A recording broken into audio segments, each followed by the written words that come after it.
The world was stunned this week by news of the big prisoner exchange between Western nations and Russia.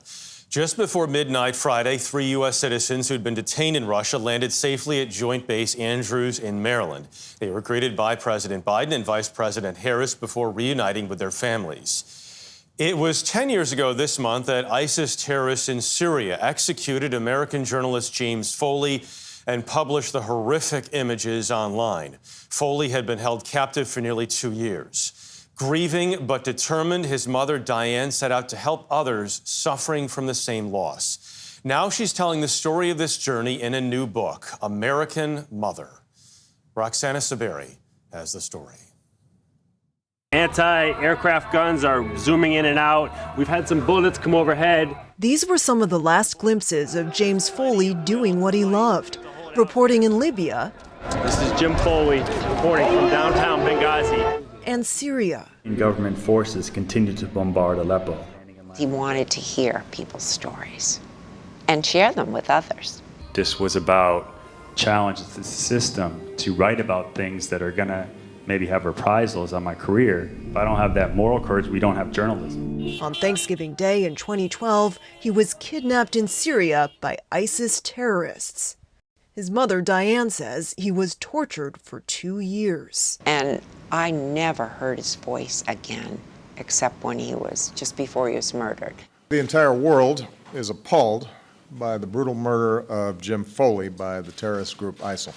ISIS beheaded Foley and posted the gruesome images online. No one wants their kids to die before you. You know, it's just unnatural.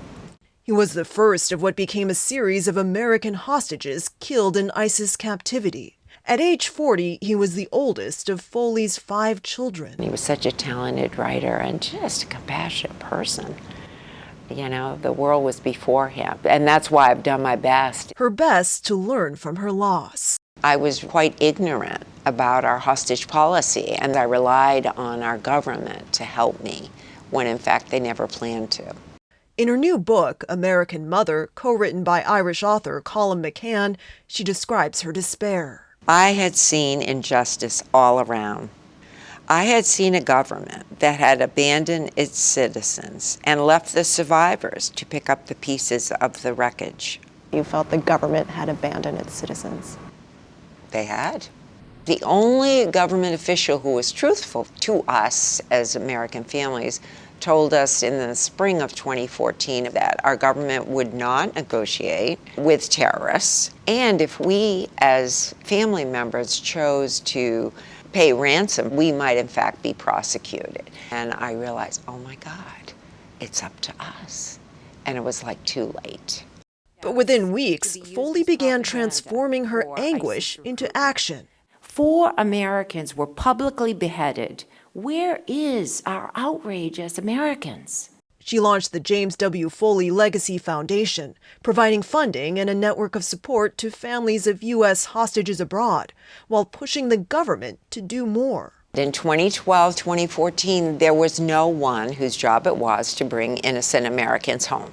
In 2015, then-President Barack Obama created a cross-agency team, bringing the White House, State Department, and FBI together to prioritize and coordinate hostage response efforts, including appointing, for the first time, a special presidential envoy for hostage affairs. None of this would have happened without Diane Foley. She's been that instrumental. Absolutely. A post now held by Roger Carstens. If your loved one's taken by a terrorist group or by a nation state, there's a place to call now. He says the government likely wouldn't prosecute families who pay ransoms. To my mind, I cannot ever see that happening. But the U.S. is still barred from giving concessions to terrorist groups. If it's a nation state that takes an American, we have a little more leeway to do something. What do you say to people who say, when you negotiate with hostage takers, when you make these deals, it incentivizes further hostage taking? You know, the numbers don't back that up. The Foley Foundation puts the latest number of U.S. nationals held hostage or wrongfully detained abroad at 42, its lowest figure since 2015. By its own count since then, its advocacy has helped secure the release of more than 120 U.S. nationals, including Jose Pereira, who was imprisoned in Venezuela for nearly 5 years. They are advocating and doing hard work for all the hostages that are still left behind. There are people who say, why should we support Americans who knowingly put themselves in danger overseas? Journalists need to be out there in the world. We also need humanitarian workers. We have businessmen. We need these people who dare to go out in the world and bring back understanding and knowledge about what's going on. That's what Jim was doing. Yes. Foley says her son also would have wanted her to try to understand his captors. She met with one, Alexander Cody, 3 times in a Virginia courthouse, where he was sentenced to life behind bars in 2022.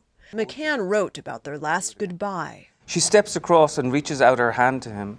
Cody pauses a moment. He reaches out and shakes her hand.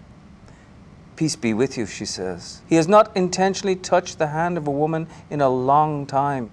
And why then, he is asked, did he take Diane's hand? He ponders a moment and says, she's like a mother to us all. He was very human in his interaction with us, in his remorse. He respected Diane in an extraordinary way. You saw his humanity, and when I read that passage, I felt like he also saw yours.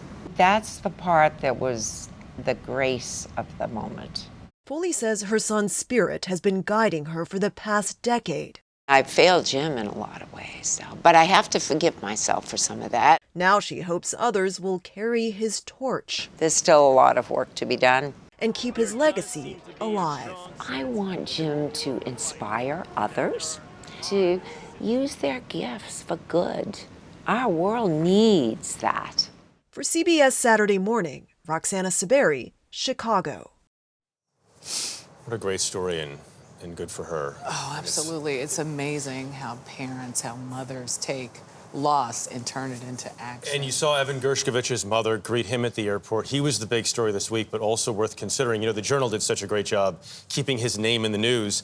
But the Journal also points out up to 20 American citizens and dual U.S.-Russian citizens still being held in Russia today, despite this release over the week. They include teachers, musicians, and others. Certainly do.